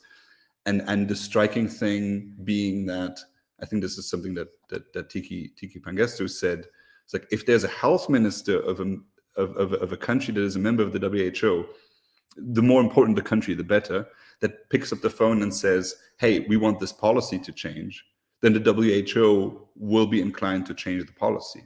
Sort of this absolute truth of this is the health policy to pursue can change with the political priorities of a member state of the WHO. That, to me, sort of goes against the whole notion of what the WHO should be about. And then you start looking at institutions in a different way as well. And then you realize that, you know, this is just a logo and just a name that somebody came up with, and what it represents is depending on the people who work in it and their priorities and what good they're willing to do. And some of them do good, and some others are driven by the priorities of a major donor. And in this case, Michael Bloomberg. So that, to me, is like how self-evident that is, that Michael Bloomberg can make a major donation and thus steer the policy of the WHO. I think that's scary. Something I was aware of, because I know people that talk about this, but when you look into it, it becomes odd that nobody talks about this, and eventually you wonder, like, how often can I bring this up to friends until I look like the guy on the drawing board that connects all the dots and looks a bit crazy? So I don't know. I don't know if I've gotten to that point yet. Hypothetically, just off the top of your head, how many people I know this is a tough question, but how many people do you think actually know what the WHO is? If you were to take a wild guess. Because I've asked 6 people, and only 2 knew exactly what I was talking about. Oh, I mean, like what the acronym stands for? What it actually represents, what their job is. I mean, what they honestly, do for the world. I'm not even sure if you ask like 20 different people at the WHO that you'll get the same answer each time, because it's so large of an organization. We make fishing lures. Then that it becomes very difficult to sort of define what it does, because it does these incredibly important research projects in developing nations that help governments identify the root causes of major illnesses and how to go about them. And then it also does very odd advocacy steered by a donation they get. So it's like it does many things at the same time. It's gotten to a size and importance that it's like, if I ask you, what does the United States government do? And you're supposed to give me one sentence as to what the United States government does, right? And it's like, what would you pick? We all would pick different things, right? So I think the WHO has a fairly well-defined mission statement, and it does include something along the lines of protecting the vulnerable. So that is something that always comes back to mind. But that's an interesting. What was this? Your sample size, John? 6? Out of 6, 2 knew exactly who and what I was talking about. Now, if I said we need to get those numbers up. Yeah, if I said CDC or FDA, boom, boom, boom, boom, they knew exactly what I was talking about. But when I said the WHO, they kind of looked at me like and don't laugh, but you guys have done it to me when I said the WHO, they automatically thought I was talking about the band. So But that is a good point. I think the rest of the world is very susceptible and perhaps not in a good way always to World Health Organization messaging, and it's I think maybe lost on we Americans, as Americans down here, over here. Good point. I will pass it on to Timmy, and Timmy, you're up. Oh, I have something for you, Tim. It's a wiener. It's a wiener. Well, I mean, a lot of things have been said here, and I had a lot of things fly through my head. But I think the one thing that I'm just kind of curious on. So if we look at the combination of this FCTC, there was some conversation on many shows prior that, you know, if advocacy had one particular target to go after, there was some general consensus that the FCTC should be the focus of the vaping advocacy group, because it seems as though most of the opinionated the opinions about vaping, or at least the suggested regulation surrounding vaping, whether it stays, goes, or otherwise, comes from the FCTC. But with that said, I mean, if the FCTC is driving suggestive policy making around vaping, and the WHO is sort of like the visible body that, you know, is the talking heads, let's say, the ones you see on the news, like when you want to see the really important, you know, medical professional who's got this expert opinion on something, those are the people that we tend to see speak on this topic. And given that it seems as though, you know, they would probably like to ride on the coattail of the fact that, oh, well, we're not really telling you what you should do about vaping. We're just going to help you to drive particular policy about it. Bill, what do you think that their genuine temperament is around vaping? Do you think that they get, and given precautionary methodology and all that other stuff, do you think that they fully stand behind and believe what it is that they are recommending in terms of tobacco harm reduction? Or do you think that that's mostly just they made a statement, so now they got to back it up? Because my concern is what if they get it wrong, and they are the spearhead that would potentially drive it globally to say we need to eradicate vaping across the board. I'm not saying that's a reality. I highly doubt that that's going to be the end all be all. But if they go that far, what recourse or correction would they be willing to make? I mean, because if they shut it down, does research stop? Do they finally get exposed to some studies that say, hey, maybe we were wrong on this one. It's not as bad or as dangerous as we previously thought. Do they stop there? Meaning, if they force governments to shut it down, do they correct themselves later? I think there would have to be a lot of people that have to retire first, probably, for that to be able. I mean, at a certain age, it's also, when you've staked your reputation on it, it's really difficult to backtrack. Maybe you can dilute your messaging, but it's really hard to backtrack. And it's important to know that ultimately FCTC doesn't enact the policies. It's still your local government and your national government in whatever country you're in that enacts these policies. And what I think is so interesting is that governments sometimes congratulate themselves on defying the United Nations on conventions specific to drug policy and harm reduction policy. I'm going to give you an example. I mean, my home country, Luxembourg, does needle exchange program and for heroin users and heroin substitution with methadone. And each year, the United Nations dispatches an envoy to explain to the Luxembourgish government that it violates the Single Convention on Narcotics from the 1960s. And this is it's almost like a tradition, and the health minister will always receive the envoy and show them around the facilities and explain how it works. And then the United Nations envoy will say, well, you're violating the convention. And the health minister will even happily talk to the press and say, yeah, I know we're violating a UN convention, but we know that harm reduction in this field is so important. They will brag about the fact that they're violating UN recommendations on this and UN convention on this. I mean, Canada had to openly violate the UN convention when it legalized cannabis, right? I mean, it created a genuine legal market, unlike the Netherlands. It genuinely legalized in defiance with the convention that it is still a member of, and is a signatory to, and has not asked to change any of it whatsoever.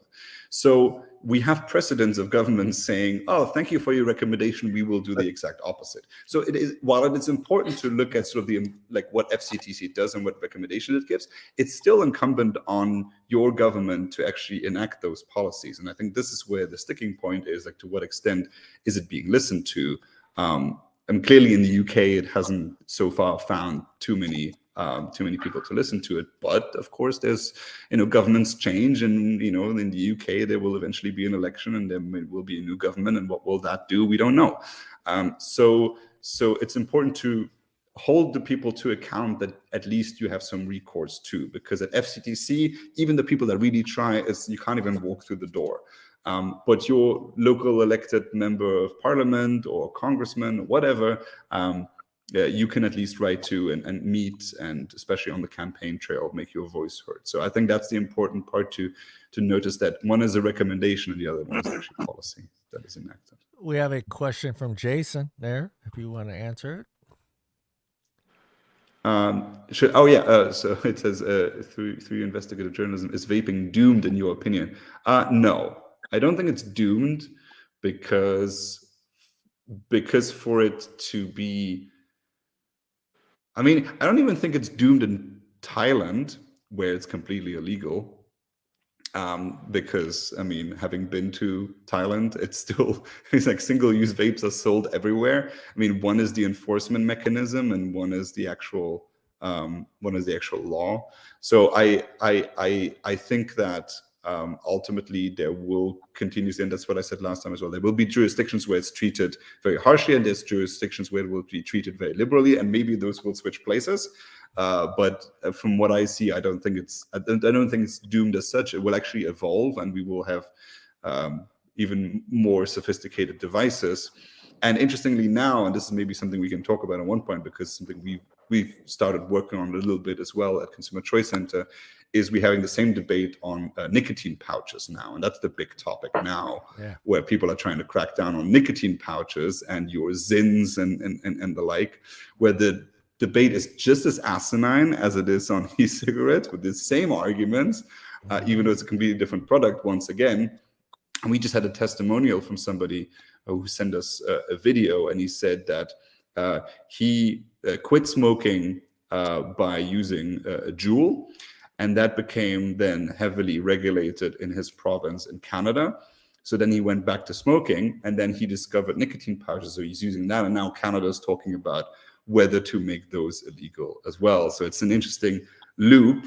And maybe in 2 years' time we will have this about, I don't know, I've seen this recently. There's nicotine toothpicks, so maybe that's the new one that we're going to be talking about. They've been here. They're so good, Bill. You must try one. I recommend the wintergreen. I don't want to be judgmental. It's it looks a bit silly to me, but maybe it's good. I don't know. And these are actually products that are I wouldn't say well below vaping on the relative risk whatever scale, but they are. Let's just say they are on the same spectrum as nicotine patches and gums, and it's simply. I really do hope there's a day where politicians are more interested in taking a closer look at what it is they're ranting about to, well, perhaps stay in office or not be reelected. But like you said before, precautionary principle doesn't. Yeah, it wins more than it loses in terms of elections, I imagine, embracing that ideology. Gosh. We have another question there for you, Bill.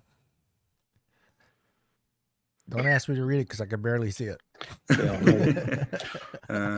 We all know that Bloomberg, along with his NGOs, thugs, are doing everything they can to deny e-cigs. The one connection that seems overlooked a bit is Big Pharma's involvement. Your thoughts?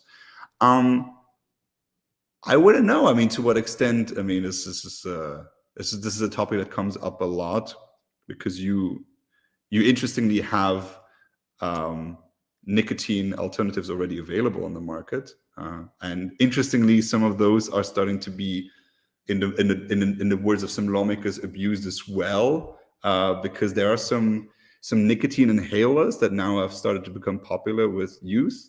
And so some lawmakers are becoming interested as well. And interestingly, some of those are flavored. Yeah, so I know that I think there's this Vicks product that is a flavored nicotine inhaler. I mean, it's like, I don't know at what point it will be a vape essentially. Yeah.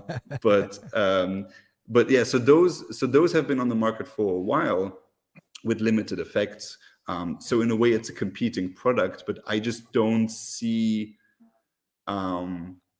I don't think the market share has really changed for nicotine patches and gums as a result of e-cigarettes being available. They might even have increased. I mean, it's hard to tell because as people become more aware of nicotine alternatives being something that you should look for, maybe even the market share of those gums and patches has increased. So I mean, it's something interesting to look into, but I'm not sure to what extent the pharmaceutical industry has necessarily an interesting in lobbying against e-cigarettes. Well, I mean, if you do decide to quit smoking, a large majority of us, I know I did myself, I went to my doctor. That was the first place I went before I even thought of vaping or any other thing. It's hard when you go see your doctor and he recommends all those other things except vaping. And then you go through that process. So I don't see the patches. I don't see the gums. I don't see the hypnosis, any of that stuff ever going away, because until the doctors actually say, hey, why don't you give this vaping a try? But no, they're never going to do that. They're going to go the pharmaceutical route and make sure that their partners and their buddies in business and crime are taken care of. And they're going to recommend, like for me, the first thing I was recommended was the gum. John, try the gum first. If the gum doesn't work, try the patches. If the patch doesn't work, I did everything except the hypnosis. I'm not letting anybody put me out and not have some sort of control of my body. And I don't want to wake up 2 years later with some keyword that makes me dance like a chicken. So I wasn't going to go that route. But I want to lighten it up a little bit right here for you. I got a kind of a question for you. You're having fun doing these podcasts. I kind of get a little bit of insight on your personality and what you enjoy. If you had an opportunity to do another podcast, what would you do it on? On your interests, your outside hobbies. outside of Fun Police and all right. I mean, I'm an avid traveler and I'm a bit of an av geek. So I'm the kind of person who because I live in the flight path, when the plane goes over, I'm the person to notice what type of aircraft it is. Yeah. But I'm not sure if there's I mean, I just don't have, I mean, it's something that I would love to do something about, but I think that the opportunity cost of learning everything about it to make myself an authority to produce something on it is not necessarily something that I would want to invest. I do have ideas for a season 3 of Fun Police, because which will not involve any of the products that we talk about in the first 2 seasons, but it's something that's come up quite a bit, and that is social media. Oh, big and sort of the addictiveness of social media, that whole debate of like, should we limit how much you can scroll on Instagram, or should there be an age gate? An age gate for, I mean, specific states in the United States. I've tried this, and I know there is now something called the Kids Online Safety Act. This is a new legislation being proposed that would require social media companies to ID, to KYC every user, and that would create entire databases equivalent of, I mean, of the census, essentially, with the information available, that would then be held by social media companies. So this is something that I've thought about doing, sort of like in the tech field, like maybe a tech-oriented third season. It's funny you brought that up. I had a conversation with a friend of mine who's just, who has a 5-year-old.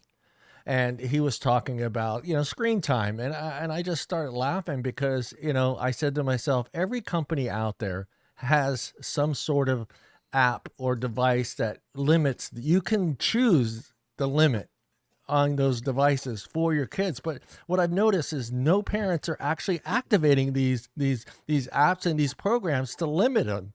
So because it's just like, and okay, I'm going to be honest, I'm a child of the 70s. Our moms and dads put us in front of TVs and just said, "Go ahead, don't fuck up the house, don't make a mess. Your dad will be home at 5. We're having dinner." And I get here's water bath. I'll see you, 12 hours from now. Yeah, that's great. We had a good time. And by the way, Rog, your question about, I think a really good way to think about if the pharmaceutical industry is behind some of the opposition to safer nicotine alternatives. Think about the California Proposition 31, the flavor ban in California. Bloomberg total contributions, 46 million. In second place, Kaiser Permanente at, let me see, 1.1 million. Yeah. So that's quite a gap between the two. So they may have an interest in seeing these products, go away. But let's just say that there's a much larger problem right there. Yeah. There is. I have a thing for that, Philip, for you that you brought that up, and I have to look for. Oh no! Don't do it, Johnny. Don't do it. Well, it takes this. It takes lots and lots of this to get your message heard. There is a U.S. foundation that it's called something like Children and Screens, or Children Against Screens, or something like that, that is fighting against teen and youth use of screen time. And so a lot of the same things are going on there, with the assumption that kids are getting addicted to being online. Yeah, that's what I was trying to point out. I mean, those features are added to just about every single app that's out there, and it's the same thing applies to tobacco and kids buying. If you're not paying attention to what your kids are doing, you're supposed to be taking care of that situation. You're the parent. You're responsible for that child, and teaching that child, enforcing those regulations and laws that keep kids from buying stuff. But if we don't enforce those regulations, what good are they? And it's the same thing applies with these screens. I laugh. I'm like, well, my daughter, she has every single one of those things turned on every iPad. Each kid has 15 minutes on that iPad, and they're done. That's it. They're done for the day. So, I mean, if you activate it, it works. The kids will put the damn thing down, and they will go find something else to do. I think the message here is, if you're kids are doing something you don't like, maybe government intervention isn't the answer all the time. I'm not talking about government intervention. I'm talking about actually enforcing the regulations that are already out there when it comes to selling tobacco to underage children. Make those laws and fines so high that it's going to make you think twice before you decide to sell a pack of cigarettes for a 10-cent profit at a liquor store. I mean, there is no enforcement. No one is enforcing these regulations, yet we're going to add more and more and more regulations to it and take away what the adult who isn't breaking any laws by buying his vape at a store or buying his disposable. That's the point I'm getting at. It just seems like we just keep adding new policy and new regulations to vaping, but yet no one is enforcing the laws that are already there, that've been there for 40, 50, 60 years. So the weird thing is that I've met the beneficial donor to that foundation. Sat with her in a hotel lobby and had a discussion about what her goals were. So there are lots of fun police, Bill, and it turns out she was one of them. Bill, your story about the annual visit from the World Health Organization to Luxembourg reminded me of the annual visit of the CEO of the company that has descended from the company that owned the tea that was tossed into the Boston Harbor during the Boston Tea Party. And so this is just a fun story, which is every year the CEO of that company comes to Boston and submits a receipt, submits a bill for the tea that was tipped into the harbor during the Boston Tea Party. And every single year, the mayor of Boston ceremonially rips it up. And they have a good time. I have one thing, because we're coming toward the end of the timing here. Bill, you know that I'm extremely interested in the history of where science has got things wrong. And so, like, you could go all the way back to 400 years ago to geocentrism and anti-Darwinianism in the mid-19th century, and phrenology and Lysenkoism in the Soviet Union. I think one of the things I'm toying with now about writing about is eugenics. And eugenics was very focused on, bear with me on this, it was very focused on purifying the blood of white people who look like me, of our culture, especially Protestant white people, and eliminating any contamination from Italians and Eastern Europeans and Jews and bastards. All of this was going on from the 1890s through the 1940s. And it's a very, very dark history. And in the United States, which is really what got the ball rolling on that pseudoscience, right? It was funded by the Carnegie Foundation. I'm sorry. Mm-hmm. That was funny. It was funded by the Carnegie Foundation and the Rockefeller Foundation. Seriously. These are the things you must laugh at, otherwise you will cry. I hope you're right about it. The focus of that was at a place called Cold Spring Harbor on Long Island, which I have visited. And a great part of the focus was on eliminating the feeble-minded. Bear with me on this. Eliminating you always do, Charles. The feeble-minded from our gene pool. so I've been toying with what are the links when people are saying nicotine is a brain toxin. Nicotine harms developing brains. Nicotine causes depression and anxiety. It's basically ruining the blood of our race. And I've been toying with that. I don't think it's entirely a stretch, but I think just a thought for future episodes, that exploring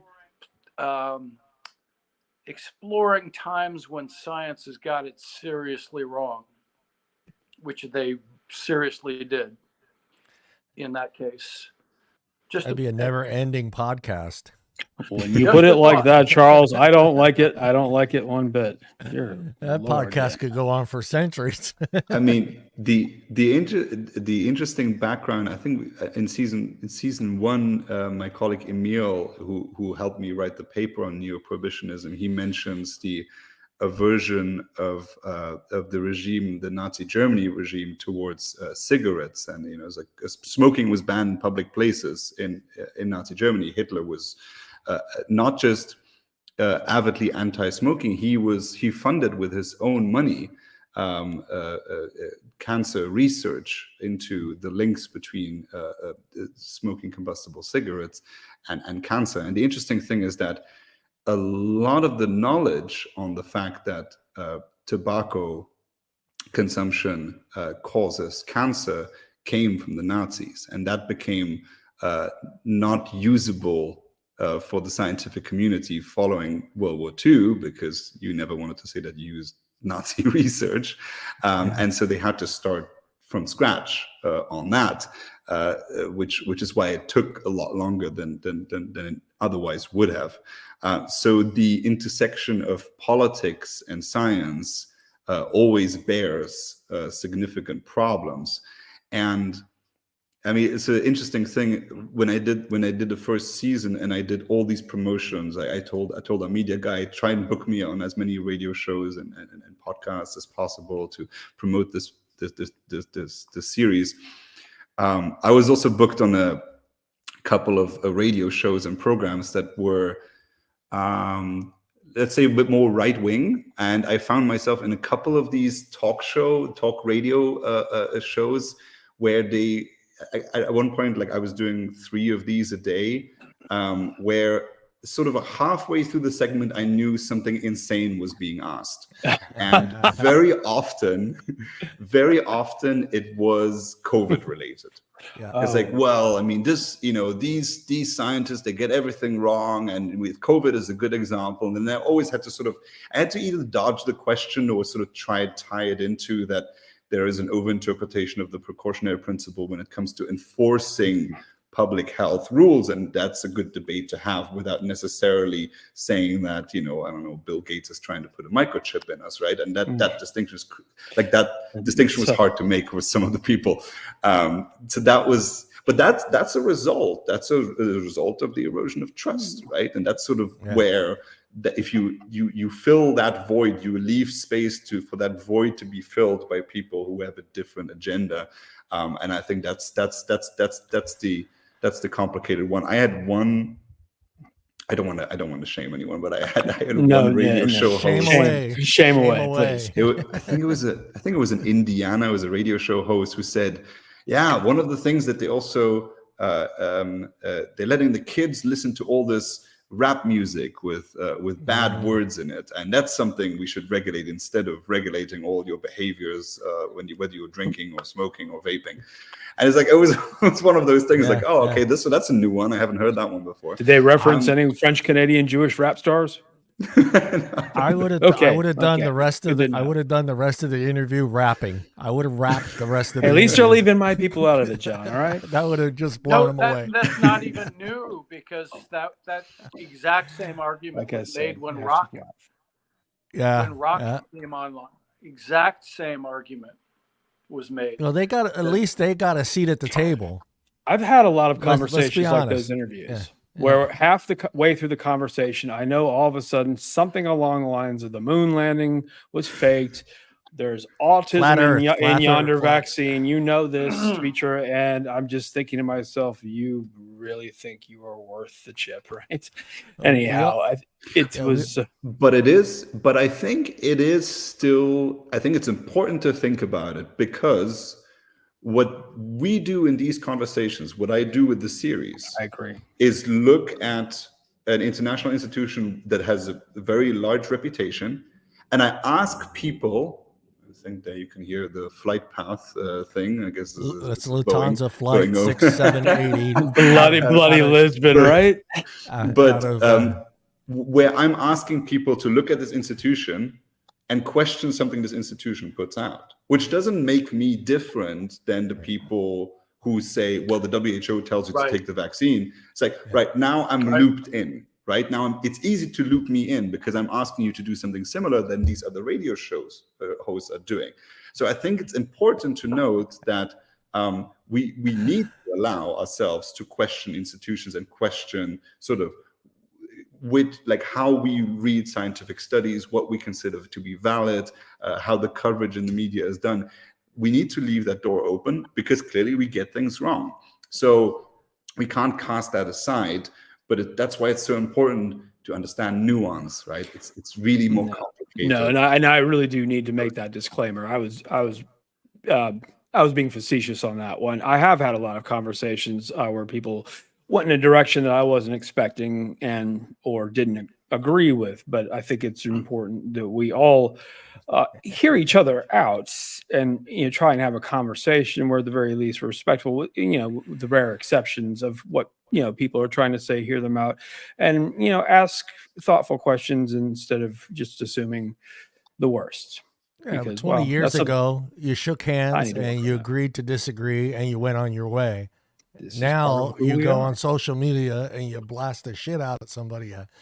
Real quick, because I know I wanted you to talk a little bit about Consumer Choice Center, and so I want to give you a little bit of time on that before we go. And let me actually put it up, and you could talk a little bit about what you guys have going on, or if anything, just your way. I will give you some time here towards the end. I'll also talk a little bit about the podcast, but I figured Consumer Choice is the big gun in this for you. So, yeah. So I've been with Consumer Choice Center for the last 7 years, and we're not specifically focused on tobacco harm reduction or even on just the topics of the podcast. It's allowing for consumers to have choices on a competitive marketplace. So it's the winners and losers of the marketplace should be chosen by consumers. And in order for that to happen, we need to have as many players on the market as possible of different companies offering different services. It needs to be easy for startups to start a business, to compete. We need to have free trade so consumers have choices when they go to the grocery store. And we also need evidence-based policy making. So we need to follow the science on our public health policy. We need to have open debate. We need to hold government to account, and we do this in different topics. Whether it's the competitiveness and the openness of the American rail market and how many choices you get on taking the train, which is very limited, or whether it is the European geo-blocking rules. When I go from one country to the other, my Netflix content changes because of copyright. I can't watch my favorite show anymore, and sort of what rules lead to that. So we do tech, we do mobility, we do. Were you guys involved in the Apple cable scenario? Well, actually, it's the standardization of the charging cable. We communicated on this. I think the Financial Times featured us once on this, because what we said is that it's a bit silly to impose one charger for all, because what now essentially is the case is that there's an EU regulation that determined that the best charger to be used is the USB-C charger. Mm-hmm. But it takes 2 to 3 years to change those rules. So when the new charger, the next best charger comes out, it'll take the EU optimistically 3 years to change that regulation and then update all the charges to the next one. So it's one of those silly things where we think we're doing something good, but we're actually not, and we sort of are stifling innovation in that field. And this is why all of your iPhones will also be USB-C. Well, I don't so much think that the USB-C is, the absolute way forward. I think the Lightning connection was an absolute abomination unto the Lord. It was just it broke in half when you looked at it the wrong way. It was terrible. And compared to its 30-pin predecessor, get out. Yeah, and consumers get to make those choices. I think that it was also one of the things. It was not a regulatory requirement for companies to stop giving you a brick charger each time without. It was just that consumers thought it was just silly that it gave you a brick charger each time that you had a new device, and so companies responded to that demand and gave you $5 off on the next big iPhone, but stopped sending you a brick charger that you didn't need each time. And maybe and so consumers make those choices. Consumers have specific demands. They change the marketplace as a result of that. And I think we need to treat consumers as adults, and that's what we try to do at CCC. So people can go on consumerchoicecenter.org and find out more. We have policy papers. We do interviews in media. We do podcast series, and also regular podcasts. So weekly, I host the Consumer Podcast, spelled with EU. That's specifically on EU policy and policy making, where I interview think tankers and politicians and journalists on a weekly basis, specifically on European topics. And then we have colleagues who also cover the United States as well. Yeah, so. And I added the link to the chat, and it's also in the header of the show. So head on over there. Great page.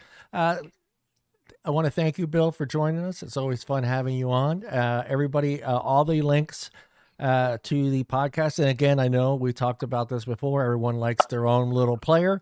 If you go to that main link, it will take you to that page, and you can choose your platform there. Many platforms to choose from.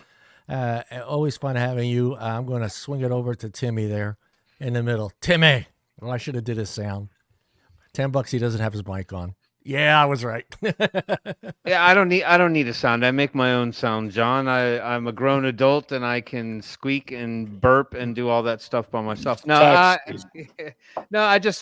really honestly just really want to thank you, Bill, for the podcast that you do. I mean, well, all the work that you do ultimately, but it's to me it's quite amazing the work that you do and the effort that you put into it to try to get messaging out to the people. I think we live in a world now where I think we're expected to be, well, I think we should all be more attuned to being critical thinkers and doing our own research and listening to other opinions and other research that is done, because I think too many people are kind of canned to just sort of follow the media sources that are easily available to us. So I encourage everybody to listen to Bill's podcast. It's very informative.